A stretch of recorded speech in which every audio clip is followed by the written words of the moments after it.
Dios le bendiga, hermano y hermana. Qué grande, qué bueno es nuestro Dios.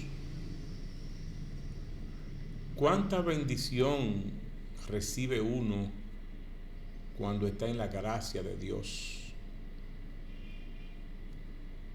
Hoy trataré el tema de los dos deudores. Y este relato es con relación a un siervo que tiene una gran deuda con su rey,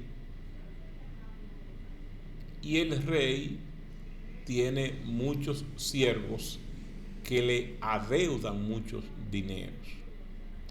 El rey, como tenía todos esos siervos que le debían mucho dinero, pues pensó: déjame buscar todas estas personas que me deben y comenzarle a cobrar.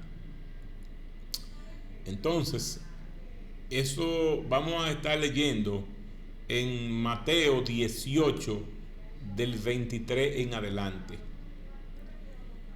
Dice el 23: por lo cual el reino de los cielos es semejante a un rey que quiso hacer cuentas con sus siervos. O sea, quiso cobrarle a todos sus siervos que le debían dinero, y mandó a buscar uno de ellos. Dice el 24: y comenzando a hacer cuentas, le fue presentado uno que le debía 10,000 talentos. Ese siervo le debía al rey 10,000 talentos, pero ese siervo no tenía con qué pagarle esa deuda que tenía, y por esa razón pues se sintió totalmente afligido, apenado, porque el rey quería su dinero, pero él no tenía con qué pagarle. Leyendo el 25 dice: a este, como no pudo pagar, ordenó su señor venderle a su mujer y sus hijos y todo lo que tenía para que se le pagase la deuda. O sea, el rey le dice entonces a su siervo: véndeme tu mujer y tu hijo y todo lo que tiene para que tú me puedas pagar. Dice el 26: entonces aquel siervo, postrado, le suplicaba diciendo: Señor, ten paciencia conmigo y yo te lo pagaré todo. Dice el 27: el señor de aquel siervo, movido a misericordia, le soltó y le perdonó la deuda. Mire cómo entonces a ese siervo le perdonan la deuda, porque él, el rey, pues se sintió conmovido, ¿verdad?, con su siervo, que él, sabiendo que no podía con qué pagarle, y él con su súplica pues lo convenció, y él entonces le perdonó su deuda. Óigase bien, le perdona la deuda. Dice el 28 entonces: pero saliendo aquel siervo, o sea, el siervo que le habían perdonado su deuda, dice, pero saliendo aquel siervo, halló uno de sus consiervos que le debía 100 denarios, y haciendo de él, le ahogaba, diciendo: págame lo que me debes. Óigase bien, te perdonan una deuda que tú tienes. Tú no tienes con qué pagar esa deuda. Sin embargo, tú debías 10,000 talentos y te lo perdonaron. 10,000 talentos y te lo perdonaron. Sin embargo, un consiervo te debía solamente 100 denarios.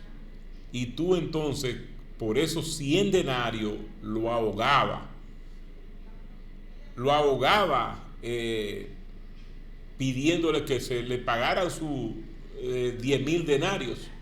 Dice entonces el 29, entonces su consiervo, postrándose a sus pies, le rogaba diciendo: ten paciencia conmigo y yo te lo pagaré todo. O sea, la misma historia que le pasó a él, ahora le estaba él haciéndole a otra persona, a un consiervo que le debía solamente 10 denarios. O sea, lo estaba ahogando y él le pedía que le perdonara esos 10 denarios, pero él la ahogaba. Sin embargo, dice el 30, más él no quiso, sino fue y le echó a la cárcel hasta que le pagase la deuda. Mire cómo son las cosas del mundo. A este señor le perdonan la deuda de 10,000 talentos. Le rogó que le perdonaran los 10,000 talentos. Pero ahí mismo, después que él sale afuera, que ve entonces ese consiervo que le debe solamente 10,000 denarios, sin embargo, lo ahogaba pidiéndole que le pagaran los 10,000 denarios. Si no, no lo perdonó. Por 10,000 denarios no lo perdonó y prefirió entonces meterlo a la cárcel para que le pagara los 10,000 denarios. Mire cómo cambia el panorama, cómo cambia la actitud de la persona. Te habían perdonado 10,000 talentos que tú no podías pagar. Sin embargo, a ti tiene una persona que te debe 10,000 denarios, un consiervo que te debe 10,000 denarios. Sin embargo, tú prefieres no lo perdonaste, no solamente que no lo perdonaste, lo metiste a la cárcel porque esa persona no podía pagarte los 10,000 denarios. Dice el 31, viendo sus consiervos lo que pasaba, se entristecieron mucho y fueron y refirieron a su señor todo lo que había pasado. O sea, prácticamente lo que vieron eso, lo que él estaba haciendo con sus consiervos, que lo metió a la cárcel, fueron entonces donde el rey y le dijeron: mira, la persona, el siervo que usted le perdonó los 10,000 talentos, no metió preso al consiervo que él tenía, que solamente le debía 10,000 denarios, y lo metió a la cárcel y no le perdonó. Entonces, dice el 32, entonces llamándole su señor, le dijo: siervo malvado, toda aquella deuda te perdoné, porque me rogaste. Dice el 33, ¿no debías tú también tener misericordia de tu consiervo como yo tuve misericordia de ti? Entonces su señor, enojado, le entregó a los verdugos hasta que le pagase todo lo que debía. Así también, entonces, fíjese bien, eso está hasta el 34. Fíjese bien, entonces, le pagaron entonces con la misma moneda. Te condonaron 10,000 talentos que tú no podías pagar. Sin embargo, el consiervo te debe 10,000 denarios, 100 denarios, 10,000 no, 10 denarios, y tú prefieres meterlo a la cárcel. Entonces, fíjese cómo son las cosas. Mire lo que le pasa entonces. Te condonaron 10,000 talentos y tú no quieres perdonar 10,000 denarios. Dice el 34, así también mi Padre Celestial hará con vosotros si no perdonáis de todo corazón cada uno a sus hermanos sus ofensas. O sea, su deuda, sus ofensas. Dios bendiga, Señor, a todos. En el nombre de Jesús. Amén y amén.